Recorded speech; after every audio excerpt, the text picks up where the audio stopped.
श्री स्वामी समर्थ मंडळी, मी मनीषा डोके आपल्या नवीन व्हिडिओमध्ये सर्वांचं स्वागत करते. टायटलवरून तर लक्षातच आलं असेल की आपण आज गवारीची शेंग करणार आहे, तीही थोडीशी वेगळ्या पद्धतीने. तर मी त्यासाठी इथं काय केलेलं आहे, कवळ्यालच अशा ह्या गावरान गवारीच्या शेंगा घेतलेल्या आहेत. त्याचे छान तुकडे करून घेतलेत आणि आता हे काय केलं, मी स्वच्छ पाण्याने इथं गवारीचे शेंग धुवून घेतलेले आहेत. तर गॅसवर आता कढई मांडून घेतली, त्याच्यामध्ये तेल घातले. तेल थोडंसं जास्तच घातलं आहे आणि त्यामध्ये आपण हे निवडून घेतलेली गवारी शेंग आहे की नाही, धुवून घेतलेली ती घातली आहे. आणि ह्या तेलामध्ये ही गवारीची शेंग छान अशी परतून घ्यायची नुसतं तेलामध्ये. आणि त्यामध्ये काय करायचं, आता ही शेंग परतत असतानाच त्यामध्ये बेसन पीठ घालायचं. एक छोटी वाटी भरून मी इथं बेसन पीठ घातलेलं आहे आणि थोडंसं मीठ घालायचं. कारण काय होतं, मिठामुळं शेंग ही लवकर शिजल्या जाते आणि बेसन पिठामुळं काय होतं, गवारीच्या शेंगाची जी भाजी आपण करणार आहोत की नाही, त्याला छान अशी टेस्ट येते. बेसन पिठामुळं खमंग अशी ही भाजी होते बरं का.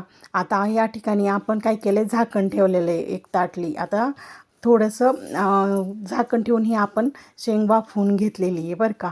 आता पाहू शकता तुम्ही, शेंग इथं छान अशी शिजली गेलेली आहे. आपण आता ही काढून घेऊयात. आता काय केलं आहे, मी एका इथं वाटीमध्ये दही घेतलं आहे आणि हे दही काय करायचं, त्याच्यामध्ये लाल तिखट, धणा पावडर, गरम मसाला आणि हळद पावडर हे मसाले मी घेतलेले आहेत. पावडर मसाले हे दह्यामध्ये घालायचे आहेत आणि हे छान असे त्याच्यामध्ये मिक्स करून घ्यायचे आहेत आणि दही छान असं फेटून घ्यायचे बरं का. आणि एकदम असे मस्त मिक्स करून घ्यायचे आहेत मसाले दह्यामध्ये. आता इथं आपले मसाले दह्यामध्ये मिक्स करून झालेले आहेत. आता मी गॅसवर पुन्हा कढई मांडून घेतली आहे आणि त्याच्यामध्ये मी तेल घातले. आता इथं तेल घालताना मात्र आपल्याला जेवढं फोडणीपुरतं लागणार आहे की नाही, तेवढंच तेल घालायचं आहे बरं का. आणि त्यामध्ये आता मोहरी जिरी घालायची आहे आणि जिरी मोहरी छान तडतडल्याच्या नंतर त्यामध्ये काय करायचं आहे, आपण ठेचून घेतलेला लसूण घालायचं आहे. लसूण मी ओबडधोबड असा खलबत्त्यामध्ये ठेचून घेतलेला आहे, तो घातला आहे बरं का. आणि आता इथं लसणाला छान असा तांबूस रंगावर झाला की त्यामध्ये काय करायचं, बारीक चिरून घेतलेला कांदा घालायचा आणि नंतर 2 हिरव्या मिरच्यांचे मी इथं तुकडे करून घेतले होते, तेही घातलेत. आणि इथं फ्रेश असा कढीपत्ता घातलेला आहे बरं का. मस्त कवळा असा आपल्या बागेतलाच हा कढीपत्ता आहे.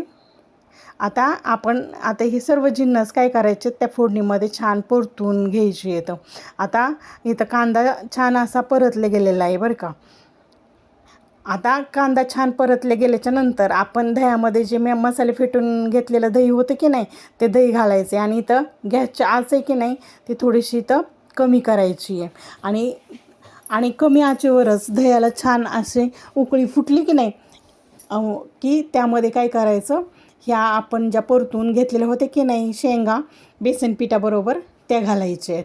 आणि शेंग ही अगोदरच छान अशी शिजलेली होती, त्याच्यामुळं जास्त वेळ शिजवायची गरज नाही आहे. आणि इथं मात्र आता बेताणीच मीठ टाकायचे, कारण शेंगा शिजतानाही आपण काय केलेलं होतं, मीठ घातलेलं होतं. या ठिकाणी आपली दही घालून आणि बेसन पीठ घालून अशी शेंगाची भाजी तयार आहे. ही चपातीबरोबर भाकरीसोबत आपण खाऊ शकतो. तर अशा पद्धतीची वेगळ्या पद्धतीची गवारीची शेंगाची भाजी तुम्ही पण करून पहा आणि कशी झाली हे मला कमेंटमध्ये सांगा. आणि माझा जर हा व्हिडिओ आवडला असेल तर बऱ्याच जणांना शेअर करा आणि आपल्या चॅनलला सबस्क्राईब करा. बाय.